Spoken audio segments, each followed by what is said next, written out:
the biggest pressing problem for Parkland is the occasional bark from Fido. Are you kidding me? Where is this roaring noise? I mean, like I said, we're hearing more noise from tennis balls being batted back and forth than from dogs barking. In fact, since we've been doing this interview, I haven't even heard one bark yet. Yeah, that's the thing. It's really a non-issue. And yes, of course, dogs are going to bark from time to time, but it's not like a consistent thing as they claim from 6 a.m. to 12 a.m. It's just not true. It's unfounded. I think this has less to do with wanting silence and just more to do with people in positions of power. David Menzies for Rebel News here in Toronto. And folks, while the dog days of summer are just past us, it would appear that the city of Toronto is no ally when it comes to man's best friend. What do I mean by that? Well, we are here at Ramsden Park, and starting on September 19th, there will be a ban directed towards professional dog walkers from coming here. And what is the reason for that? Well, evidently there's been noise complaints. Now, folks, as you can see, I'm just standing outside the off-leash dog park. There are at least a dozen dogs here. Listen to that racket. Yeah, I know. I mean, it's not exactly the Hound of the Baskervilles howling at the full moon now, is it? But that is driving the city's ban on dogs, and it's really a shame because Ramsden Park, it's a lovely little environment. To the east of me, I see tennis courts, basketball courts, there's a hockey rink. Gee, I wonder if the sound of a basketball on asphalt or a piece of vulcanized rubber against a wooden board, is that going to be next on the ban as far as the city of Toronto is in keeping noise down? I should point out, we're pretty much in downtown Toronto. To the south of me, you can see a jungle of skyscrapers. And I also want to make mention in terms of the city's failed priorities when it comes to the Parks and Recreation Department. Do you remember, folks, when my cameraman Lincoln J and I went to Trinity Bellwoods Park some 4 years ago to do a report, and we came across an unhinged homeless man who is a drug addict, we would learn, who was in ownership of a dangerous dog that was unleashed and unmuzzled? Well, we've got some video evidence to show you what happened that day. Here, check it out. You have the right to smash that camera? Yeah, by law, you know I have. Hey. What law are you quoting?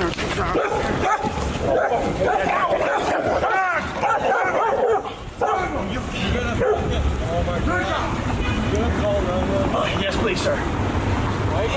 Get over here!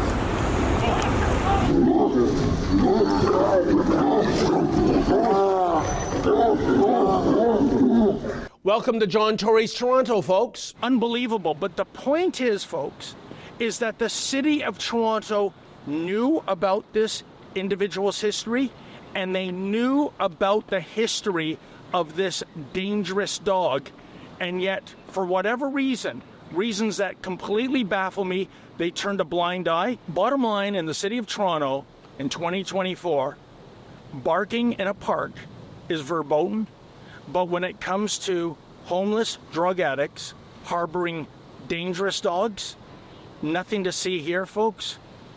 Talk about a dog's breakfast indeed. Folks, you'll never know who you're going to bump into in a park in Toronto, and I'm very pleased to tell you we bumped into Rebecca Riddell.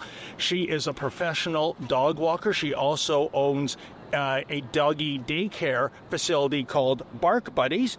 And Rebecca recently started a petition fighting back against this, what I think is a ludicrous ban on professional dog walkers. Rebecca, this is being generated based on noise complaints, but my cameraman Lincoln and I have been here for a half hour. There seems to be at least a dozen dogs in the off-leash dog park. I will tell you, just to the east of us, I'm hearing more noise from the tennis courts than any barking from the dogs. How do you make sense of this? Well, to be honest, it doesn't make any sense at all. So this is a park. There will be noise coming from the park. A lot of the complaints are noise of people chattering on their cell phones. You can't stop people from talking on their cell phones. They're saying the gates are closing at all hours of the night, which is just not true. Dog walkers don't work at night. And yeah, there is this pickleball court here. There's a tennis court. There's children playing. Are you going to stop the children from coming to the park? Oh, geez, Rebecca, don't give them any ideas, But what I find incredible, just look around you. Look at the skyscrapers. We're essentially in downtown Toronto. Yeah. If you were expecting to get a home or a condo that is noise-free in Canada's largest city, that's a big ask, isn't it?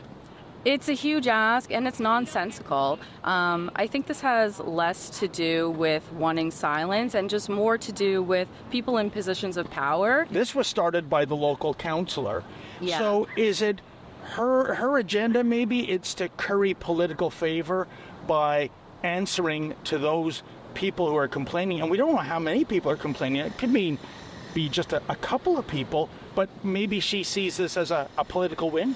I think this is definitely a political win for her, because I know there are a few people in the area that have been lobbying for the dog walkers to be removed from the dog park. But a lot of these people are people in positions of power. For instance, one of the men who has been really pushing this for the past year is on the board of directors for the homeowners association in the area. Yeah. And yet, I would imagine, even if you live in the area, surely there are dog owners that live in the area. I'm a dog owner myself. The idea I could be within walking distance of an off-leash dog park, I think that's a great thing. Well, everybody that we've run into believe the same thing. They like that we're here. They like that their dogs are able to socialize with our dogs. If we're not here, the dog parks are dead. And there's no point in having a dog park. Rebecca, I am trying to process the logic process here when it comes to the city. In other words, I'm saying if you're a dog walker and say you're walking 5 dogs and you bring them to this off-leash park, what is the difference between one individual bringing 5 dogs and 5 individuals bringing 1 dog each? It's still 5 dogs. Yeah, it's still the same thing. And that's the issue that I think it's going to create, because if dog walkers aren't able to bring dogs to their local parks, the owners will have to bring the dogs to the park. And that's going to cause an issue with parking. They say that there's no parking in the area. If you survey this area, there's parking everywhere. We've never had an issue with parking. But if everybody has to bring their dog individually, there's going to be no parking. We were not consulted whatsoever, and we actually reached out to Diane Sachs multiple times. And that's the counselor, right? That's the counselor. Okay. And we were essentially ghosted by Diane Sachs. And she gave us, some piecemeal, we're working on a response for you, never got back to us. And then they pushed the motion through behind our backs, never let us know what was going on. And now we don't even know if we're going to be added to the agenda on September 11th. So the petition is basically asking the council to reverse the ban of dog walkers on the dog park and impose time limits. So we're asking for between 10 and 11 till 3 p.m. so that we can still access the park, but we won't be coming here, in the wee hours of the morning, as they claim, and at 12 at night, making all this kind of roaring noise that's keeping them up. And yet, where is this roaring noise? I mean, like I said, we're hearing more noise from tennis balls being batted back and forth than from dogs barking. In fact, since we've been doing this interview, I haven't even heard one bark yet. Yeah, that's the thing. It's really a non-issue. And yes, of course, dogs are going to bark from time to time, but it's not like a consistent thing, as they claim, from 6 a.m. to 12 a.m. It's just not true. It's unfounded. Okay. Rebecca, thank you so much for your time. Last word goes to you in terms of what you're hoping to accomplish. Well, I know what you're hoping to accomplish. Do you think you're going to be successful? I really hope so. We are gaining a lot of traction with our petition. We're getting a lot of media coverage. Also, we are open to moving the park to the other side of Ramsden. The city had been talking about that. They've tabled it now for the next year, but we're open to moving. But in the interim, allow us to use the park that does exist, because we don't have another option. Yes. Between 10, 11, and 3, and then just build a new park. It'll take you 6 months. Indeed, and the other side of the park, that faces directly onto Yonge Street, right. One of the major thoroughfares in Toronto. Golly, I wonder if the residents here are complaining about traffic as well. I'm sure they're complaining about a lot more than just us, but also right backing off the park, somebody's doing a huge renovation. Yeah. You can't hear it today, but I can send you some clips later. It's extremely noisy. You are a resident here. You are a taxpayer. You operate a legal business. If the petition fails to sway the city, have you considered a legal challenge, perhaps? We have considered it. We are in contact with some lawyers because I feel like as a taxpayer, as a citizen, this does go against my rights. These are public spaces, and we all deserve to use them. Look at the kind of creatures you meet at Ramsden Park. I'm with Stevie Joe, a whole lot more friendly than that bull mastiff we encountered 4 years ago at Trinity Bellwoods Park. But the thing is, what cold-blooded politician or bureaucrat would have a problem with the Stevie Joes of this world, even if from time to time they bark? You know what, folks? I'm having deja vu to when I was a little boy and had my first dog. You know, my folks had to put a pork chop on a necklace around my neck for that dog to kiss me. You know, folks, there's so much that is wrong with the city of Toronto and so many other cities across our great Dominion. And it looks like the city's priority is to clamp down on dog barking. Give me a break. Please go to fixourcities.com. That's fixourcities.com. Sign the petition. We'll send your signatures to the powers that be, telling them that this is unacceptable. And also, while you're there, if you're able to, kindly make a donation so that Rebel News can bring you the other side of the story.